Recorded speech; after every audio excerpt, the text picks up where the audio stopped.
고등학교 때 그림을 열심히 하면서 공부를 같이 했어야 되는데 우리 선배님들이 우리 학교가 추첨 1회예요.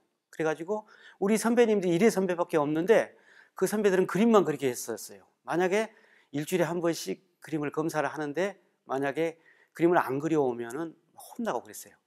그러다 보니까 그림은 자연히 잘 그릴 수밖에 없었는데 공부를 안 했던 것이죠. 그래서 3학년이 되니까, 제가 고학년이 되니까 선배들이 타치를 않잖아요. 그러다 보니까 공부를 해야 되겠다, 미대를 가려면. 그리고 공부를 열심히 하지 않으면 좋은 대학을 못 가잖아요. 이미 그때는 때가 늦었던 거예요. 공부를 무지 열심히 했는데 그 예비고사란 게 있잖아요. 예비고사가 떨어졌어요. 서울 예비고사. 그렇게 열심히 했는데도. 그래서 제가 조선대학교를 우수한 성적으로 들어갔어요, 제가. 그래서 학교에 들어가서 그림 공부를 열심히 하면서 3학년 때까지 그림을 그리다가 군대를 갔어요. 군대를 갔었는데 대부분 사람들이 군대를 가면은 철이 든다고 그러잖아요. 근데 군대 가서 제가 철이 좀 들었어요. 그래서 제대를 하면은 그림을 열심히 해야 되겠다. 정말 제가 다짐했던 대로 복학을 하고 나서는 정말 그림을 열심히 그렸습니다. 그래서 그때 공모전이라고 하는 거 있지 않습니까? 가장 빨리 발전할 수 있는 게 공모전을 통해서 성공하는 길이었어요. 그래서 공모전 준비를 열심히 했었습니다. 학교 수업이 끝나고 버스 시간이 끊어질 때까지, 그때까지 그림 그려가지고 대학 4학년 때 공모전을 출품했었는데 국전에 입선을 하더라고요. 그래서 내가 열심히 하면은 되는구나 하는 그런 생각을 했고, 그 다음 해에는 그런 식으로 계속 열심히 하다 보니까 모국의 대상을 타게 됐어요. 야, 모국의 대상도 타는구나. 정말 화가로서 정말로 성공하겠다는 그 마음가짐을 더 많이 갖게 된 거예요. 1991년도에 서울에 올라와서 첫 개인전을 했었는데 제가 그 개인전 주제가 한복을 입은 여인들을 주제로 해서 그림을 그렸었습니다.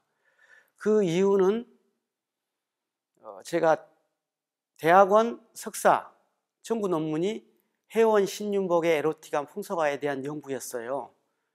그래서 그 혜원의 그림을 연구하다 보니까 혜원이 주로 기녀들을 많이 그렸었는데 기녀들을 천하게 보지 않고 항상 존중하면서 그랬던 그 그림들이 역력하게 나타나는 거예요.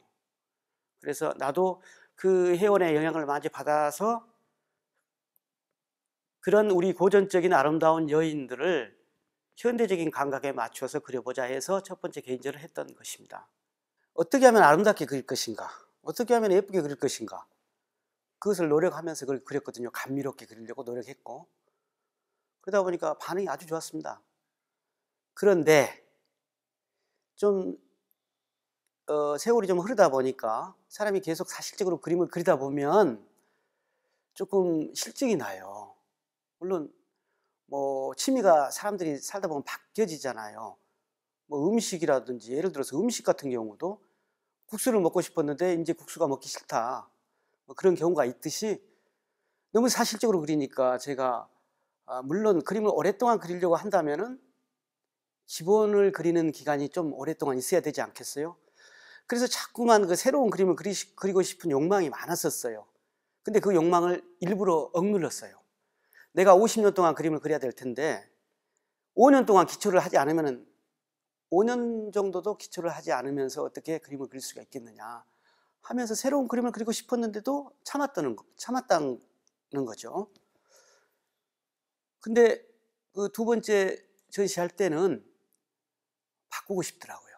그래서 주제 부분, 얼굴 부분, 손 부분은 사실적으로 그림을 그리고 그 배경은 그 느낌만 살릴 수 있는 추상 처리를 해서 작품을 했었습니다. 그게 두 번째 작품입니다.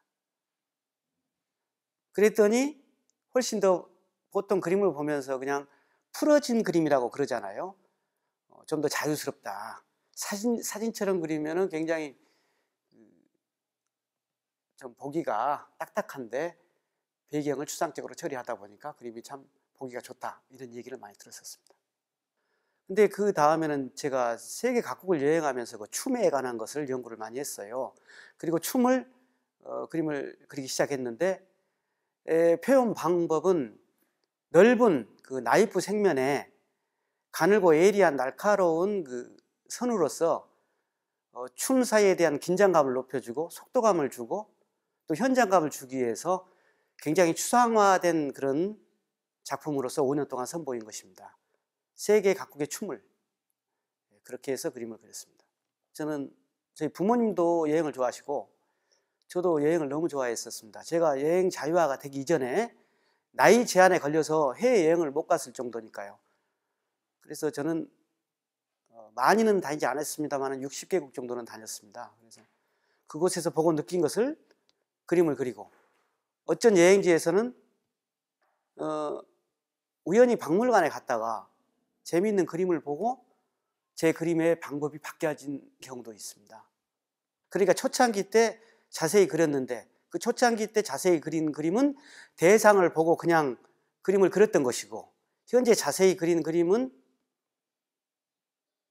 제 생각을 그리는 것이죠. 지금 현재 제가 여행 일기를 그리고 있는데 제가 세계 각국의 그 독특한 그 문화와 그곳에서 이제 제가 보고 느꼈던 거 있지 않습니까? 저의 흔적들을 나열식으로 일기를 쓰듯이 그렇게 그림을 그렸습니다. 그 그림 내용에는 여러 가지들이 있는데 서술적으로 구도에 얽매이지 않고 단 초창기 때 그렸던 자세함은 그대로 남아있는 것이죠. 그렇지만은 그 저의 생각이 들어있는 그림이죠. 현재 그리고 있는 그림은. 어린아이가 그린 그림 같다는 그런 얘기를 많이 들었었습니다. 근데 그 피카소가 사실 이런 말을 했었습니다.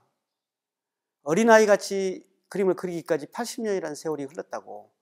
정말로 처음에는 피카소도 그림을 자세히 잘 그리는 화가였는데 나중에는 좋은 그림을 그리는 화가가 된 거죠.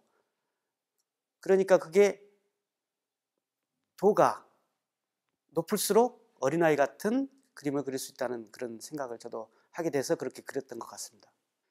제가 예를 들어서 일주일 여행을 갔습니다. 그러면은 조그마한 화면에는 다 그릴 수가 없죠. 그러면은 많이 그린다면 너무나 적게 그림을 그려야 되는데 그걸 어떻게 사람 눈으로 보겠습니까? 그래서 저는 큰 화면일수록 많은 나의 이야기를 그릴 수 있다는 것이죠. 그래서 이 뒤에 있는 그림 같은 경우도 베트남을 여행했었는데 이곳저곳을 다 여행을 했어요. 한 화면에 이곳저곳을 다 그려놓은 것입니다. 시간과 장소가 다른 내용들을 일기를 쓰듯이 그려놓은 것이죠. 서술적이라고도 할 수 있겠죠. 좋은 그림은 생각이 들어있는 그림이고 잘 그린 그림은 손재주로 기능 위주로 그린 그림이다. 이렇게 저는 얘기를 하는데 물론 기능 위주로 잘 그린 그림도 좋은 그림은 많이 있습니다.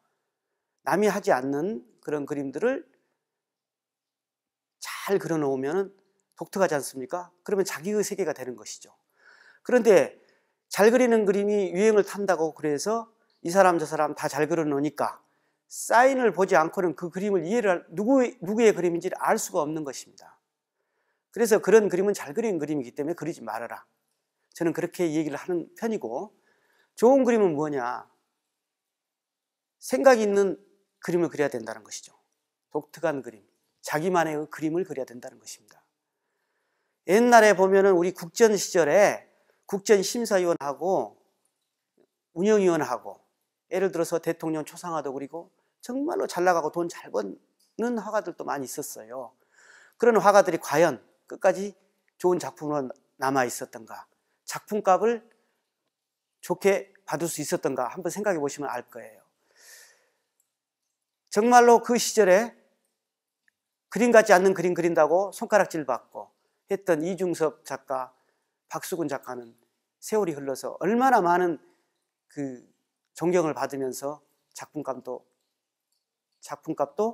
많이 그렇게 쳐주고 그러지 않습니까? 그래서 저는 하고 싶은 이야기는 후배들한테도 얘기하지만 좋은 그림을 그려야 된다는 그런 생각. 저도 좋은 그림을 그리는 화가가 되어야 된다고 저는 생각하고 있습니다.